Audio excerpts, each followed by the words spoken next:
Let's talk about how to start digital marketing. Hi, I'm Anuj and welcome to my channel. Here, search engine optimization is the art of making your website visible on search engines like Google. By mastering SEO, you'll drive organic traffic and grow your online presence. Stick around to learn the essentials. Think of it as a magnet pulling people to your website.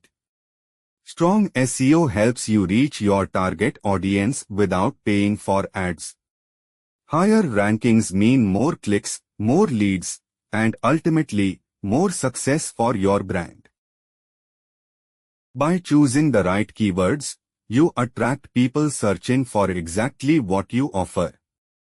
Tools like Google Keyword Planner and Ahrefs help you find terms your audience is looking for.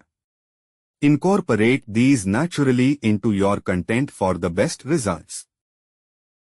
On-page SEO makes your content easily readable and valuable for search engines.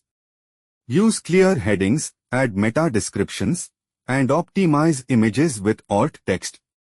By keeping it simple and structured, you'll improve your user experience and increase your chances of ranking. Off-page SEO like backlinks gives your website authority. When reputable sites link to you, search engines see your content